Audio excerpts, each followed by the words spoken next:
Allah, Bid'a, Coran, halal, Khalifa, ulema, Mohammed, Ramadan, Alif, B, C, D.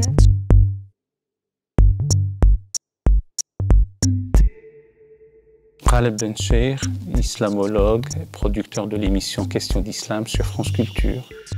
Christian Robin, directeur de recherche au CNRS émérite, membre de l'Institut. Allah est l'appellation arabe de la divinité. Le mot Allah est construit sur la contraction entre l'article al et le mot ilah, qui veut dire Dieu. Si je puis dire Dieu avec petit d, le genre Dieu. Donc al-ilah, c'est le Dieu. Et puis cette contraction a fait sauter le i, paraphérèse auraient dit les Grecs. La première lettre a sauté, ça nous donne Allah. C'est l'amalgame de l'article et du mot, rien d'autre. C'est donc le fait de s'adresser à Dieu en langue arabe qui fait qu'on s'adresse à Allah. C'est aussi l'appellation de la divinité bien avant l'avènement de la révélation islamique. Et c'est tout simplement le Dieu, comme on aurait dit en grec, o théos, le Dieu.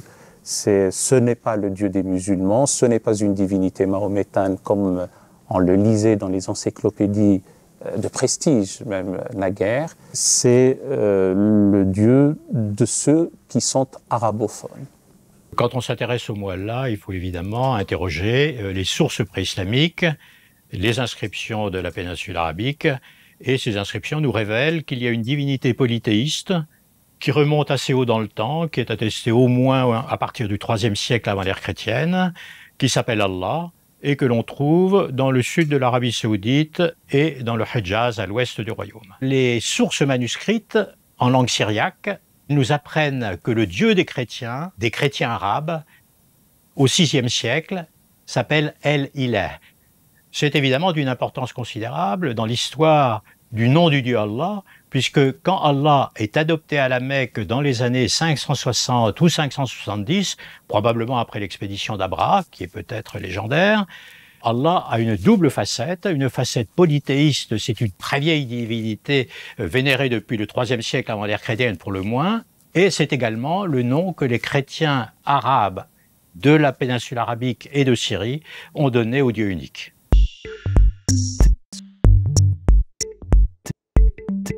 Ce qui caractérise Dieu dans la tradition religieuse islamique est la miséricorde.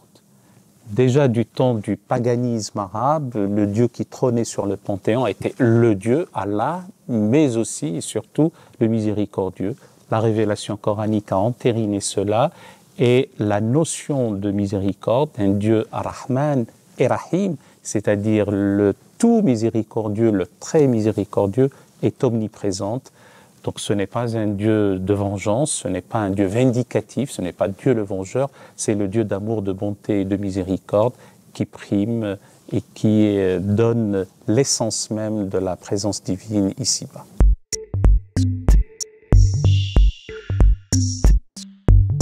Faudrait-il dire Allah ou Dieu? Tout dépend de la langue qu'on parle. Si je parlais français, je dirais Dieu. Si je parlais anglais, je dirais God. Et si je parlais arabe, je dirais Allah. Allah n'est pas la divinité des musulmans. Les chrétiens d'Orient, les chrétiens arabes célèbrent l'Eucharistie en s'adressant à Allah. Et les nombreux musulmans non arabophones s'adressent à la divinité dans leur langue propre. Youssouf Sangaré, maître de conférence en islamologie à l'université Clermont-Auvergne. Cheikh Bentounès, président fondateur du Scouts musulmans de France.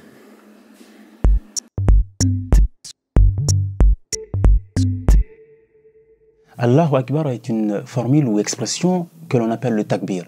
Cette formule signifie littéralement « Dieu est le plus grand ».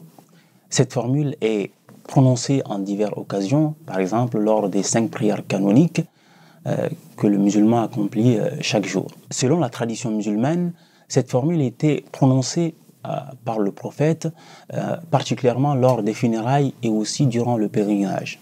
Par la suite, Allahu Akbar servait à rappeler la supériorité absolue de Dieu sur toute autre chose et était aussi considéré comme une formule d'humilité devant la grandeur du Dieu unique.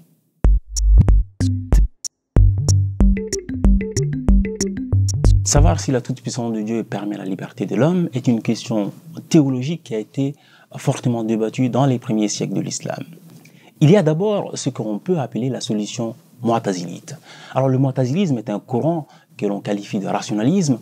Pour les mu'tazilites, la notion de la justice de Dieu impose à Dieu de rendre l'homme libre et responsable de ses actes. Pourquoi?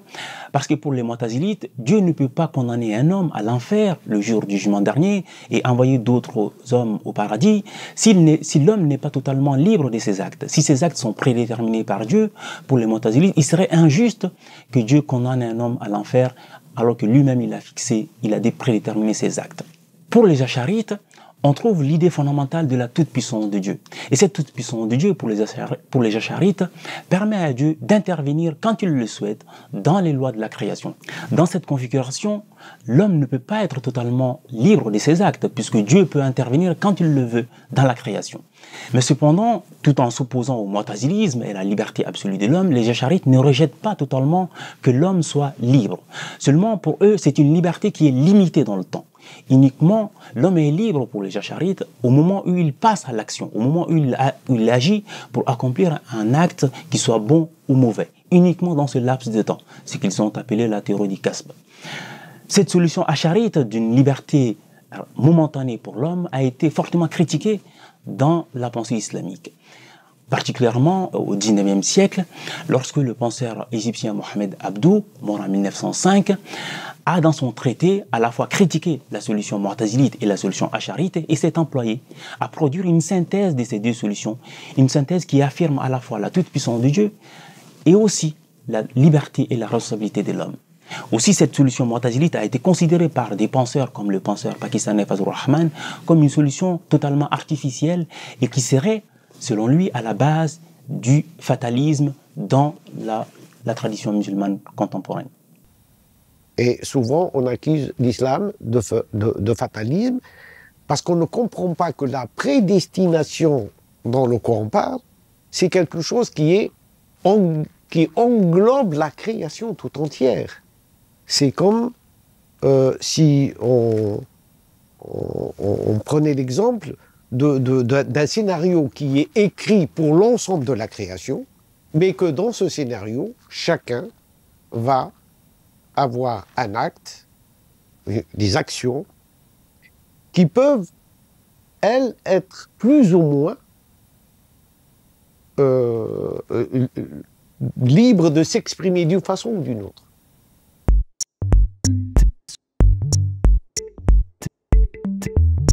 En aucun cas et d'aucune manière, on ne peut justifier l'exercice de la violence au nom de Dieu. Cette manière de voir et d'agir est attentatoire à la dignité humaine et c'est aussi un sacrilège suprême. Il se trouve que des illuminés exaltés, autoproclamés seuls défenseurs exclusifs de Dieu et procurateurs de ses droits, agissent d'une manière inacceptable. Alors ils se réfèrent à des textes qu'ils sortent hors contexte. Or, il faut savoir relativiser le texte à son contexte et ne jamais l'utiliser comme un prétexte pour un nouveau contexte, sinon on prend en otage le texte. Et en plus, la construction humaine qui s'en était suivie a été faite par des hommes et ce qu'on fait des hommes doit être défait par d'autres hommes lorsque ceci est attentatoire à la dignité humaine. Tout ce qui altère et aliène la dignité des hommes et touche à l'intégrité physique et morale des êtres humains ne peut pas être justifié ni par le divin, ni par le comportement des hommes.